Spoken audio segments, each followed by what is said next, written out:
Praise లాడండి. బాగున్నారా? ఇది నా దేవుని అర్థం చూసుకున్నామా? చిన్న విషయం పడుకున్నాము. నీ పాద సేవ నీ చేయనా, నా ప్రాణమర్పించనా,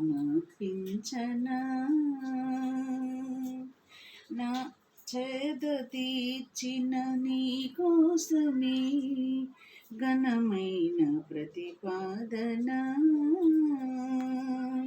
ప్రకటింతునా నీ శౌర్యమా, కీర్తింతునా నీ కార్యము, చూపింతును నీ శాంతము.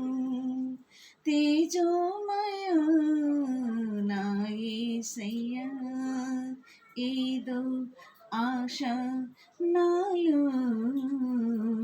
నీతోనే జీవించని ఏరై పారే ప్రేమ నాలోని ప్రవహించని, మితిలేని ప్రేమ చూపించినావు, శృతి చేసి నిన్ను.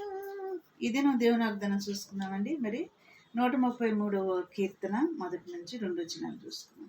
సహోదరి ఐక్యత కలిగి నివసించుట ఎంత మేలు, ఎంత మనోహరము. అది తల మీద పోయబడిన అహరోను గడ్డం మీదుగా కారి అతని అంగీల అంచుల వరకు దిగజారిన పరిమళ తైలములే ఉండును. ఐక్యతలో చాలా ప్రేమ ఉంటే, ఐక్యత కలిగి ఉంటే ఏ కార్యమైనా జరుగుద్దండి. దేశాల పట్ల కానీ, ఈ మనుషులలో, కుటుంబాలలో కానీ, బయట కానీ, సంఘాలలో కానీ ఐక్యత ప్రేమ కలిగి ఉంటే ఏ కార్యమైనా అక్కడ దేవుని కార్యం జరుగుద్ది. ఎందుకంటే ఆనాడు అపొస్తలులు కూడా ఏక మనసు కలిగి వాళ్ళు ప్రార్థించారంట. మరి మనం ఐక్యత కలిగి ప్రేమ కలిగి ఉంటే సియోను కొండ మీదకు దిగవచ్చు. హెర్మాను మంచు వల్లే మరి ఆశీర్వాదములు కూడా మనకి వస్తాయి అంట. ఈ దినం వాగ్దానం అండి.